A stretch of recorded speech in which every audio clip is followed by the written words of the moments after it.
ah, mauusig o mapoprosecute o kaya idetine nang hindi mo sinasang-alang-alang yung ating batas Opo. dito sa ating bansa. Yun namang Rome Statute na yan ang kumakatawan sa ICC. Ang kanyang pinakasentro naman ay yung tinatawag na principle ng complementarity. Okay. Ibig sabihin, inuuna muna yung karapatan ng isang national o estado na siya muna ang gumawa ng pang-uusig sa nakalabag ng ganitong klaseng krimen bago sila.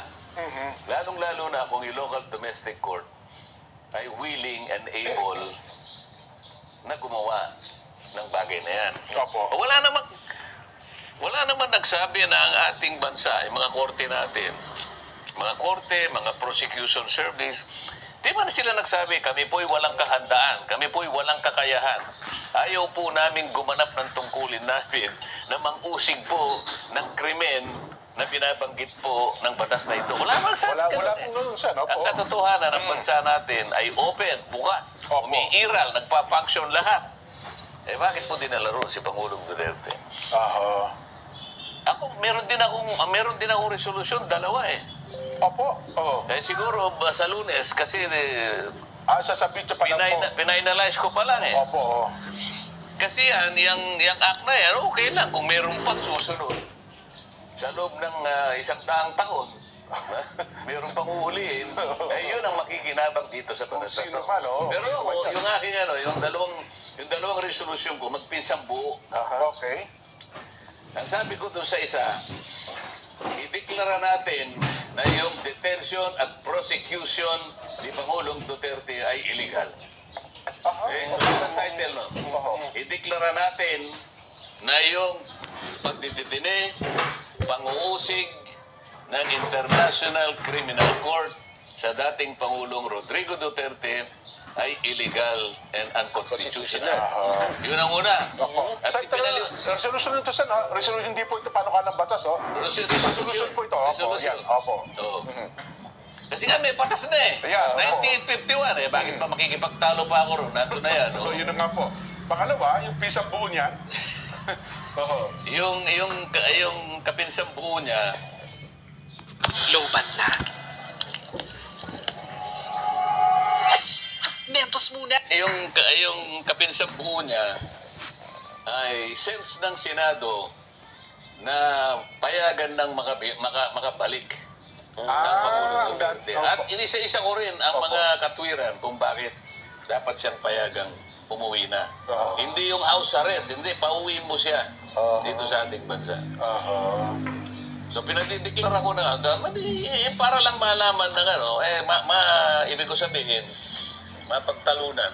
Bakit ko ginawa yun? Sa Lunes, siguradong may papahilin.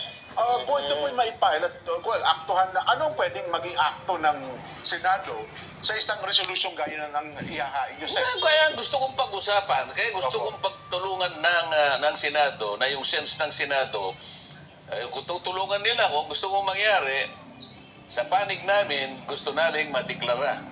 Opo. Ako, sa panig ko, gusto kong madeklara na illegal, unconstitutional, ang pagkakatakip, pagkakadetine, at paring pang-usig pa sa dating Pangulong Duterte.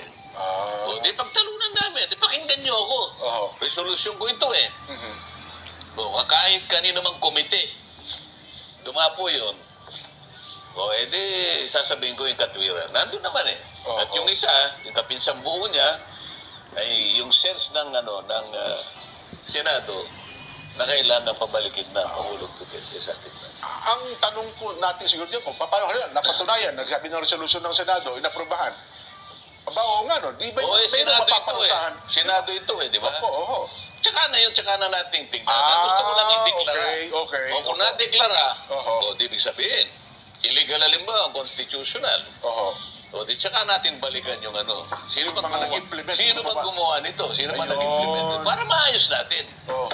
Di ba? Kasi yun ang worry ng iba. Baka pag natuklasan yun, si Jack may mananagutulo. Eh kasi meron namang, di ba merong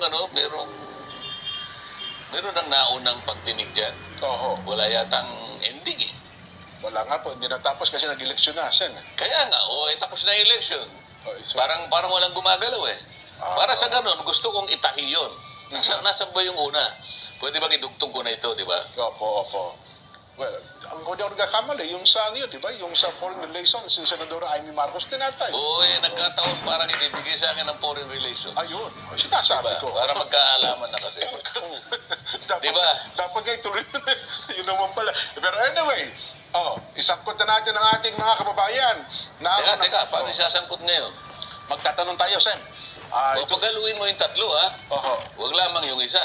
Ganun. I-discuss mo yung pending panukalang batas. PRRD Meron akong dalawang resolution. Dalawang resolution. Diba? Lagumin mo ngayon. Yun, Hindi nagsasalita si Nelson. Si Nelson ngayon. Trabaho ka naman. Ang lagumin yun na Sige. tatlo.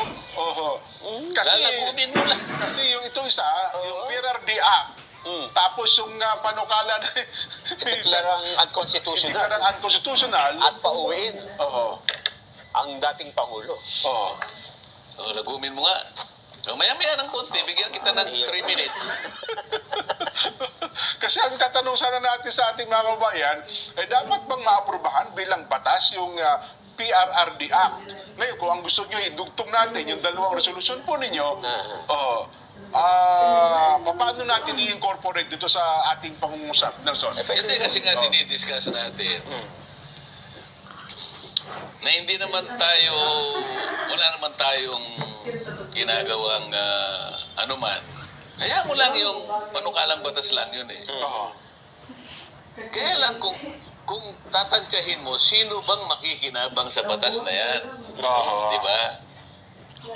Mukhang isang tao lang po. Sino ba ang pagsisikapan muli ng pamahalaan sa pamamagitan ng mga hensyang pinangyarihan ng pagkakadakip kay Pangulong Duterte? Sino ba ang pagtityagaan pang ganun ang gagawin? Nga po naman, ano? So kung wala, sino makikinabang sa batas na yan? Wala din. Kasi, So 1 in 100 years ka mo na lang. Halimbawa in 100 years, meron na namang gano'n. Hindi natin alam kung ano yun. Yung doon pa lang makikinabang. Sa ngayon, halimbawa, batas na ngayon. Opo. Oo. Hindi makikinabang lang si Senator Bato. Kasi hindi na pakikinabangan ni dating Pangulong Duterte yun eh.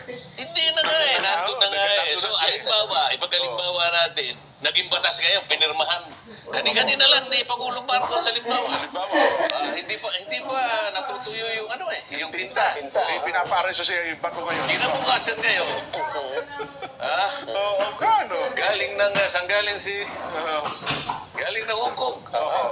O hinuli. Diyan lang makikinabang si Senator Bato. Sino pa?